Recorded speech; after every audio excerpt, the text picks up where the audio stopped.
केंद्रीय शिक्षा मंत्री रमेश पोखरियाल निशंक ने किसानों के आंदोलन को लेकर विपक्ष पर भ्रमित करने का आरोप लगाया है। न्यूज स्टेट संवाददाता मनीष चौरसिया ने रमेश पोखरियाल निशंक से बातचीत की।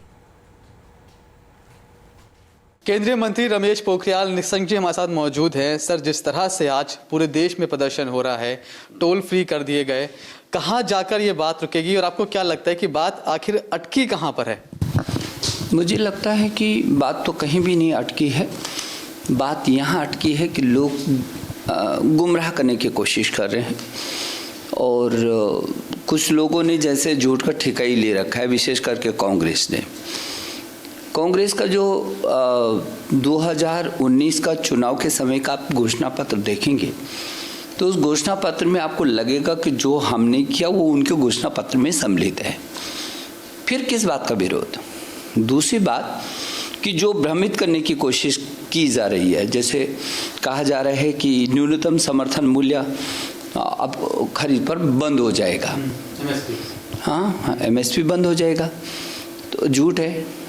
बल्कि वो तो बंद होगा ही नहीं, और वो तो पीछे के समय से यदि न्यूनतम समर्थन मूल्य देखा जाए तो 1.5 गुना बढ़ा है। लेकिन बड़ी अजीब स्थिति नहीं पैदा होगी कि सरकार एक बिल लेकर आई, किसानों की भलाई के लिए लेकर आई, आप कह रहे 1.5 गुना एमएसपी पहले हम दे चुके हैं, 2 गुना होने जा रही है, लेकिन किसान समझ नहीं रहा है और आप लोग आरोप लगा रहे हैं कि विपक्ष उनको बहकाने लगा है। सरकार कहाँ फेल हो रही है कि वो अपनी बात किसानों को समझा नहीं पा रही है?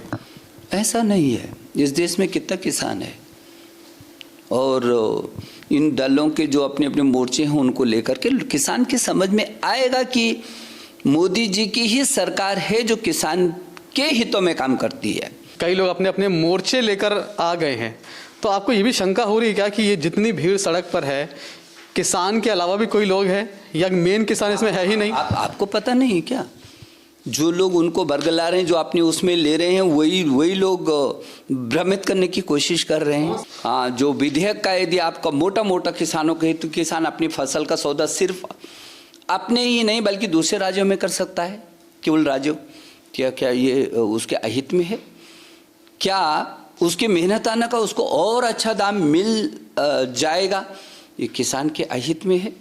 किसान व्यापारी जो है इलेक्ट्रॉनिक उससे राज्य में और बाहर भी अपना बिजनेस कर सकता है, क्या उसके हित में नहीं है? 1 नेशन 1 मार्केट की अवधारणा मिलेगी, तो क्या ये उसके हित में नहीं है?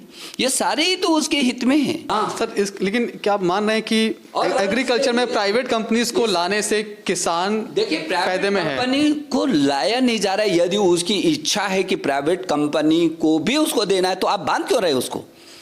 ये तो सुविधा के लिए है, उसको सारा मैदान खाली दे रहे हैं। आखिरी सवाल है, क्या इस किसान प्रोटेस्ट के जरिए सरकार को अस्थिर करने की कोशिश की जा रही है? सरकार को अस्थिर होती है क्या? ये मोदी जी की सरकार है। लोगों ने 2014 में जितना समर्थन मोदी जी को दिया था, उस समय तो उनके नाम से दिया था, उनका जो था कि वो परिवर्तन लाएंगे, और 2019 में उनके काम से दिया था। और उम्मीद यही कर रहे हैं कि किसान जल्द इन बातों को समझेगा। वीडियो जर्नलिस्ट अमित माचो के साथ मनीष चौरसिया, न्यूज स्टेट, दिल्ली।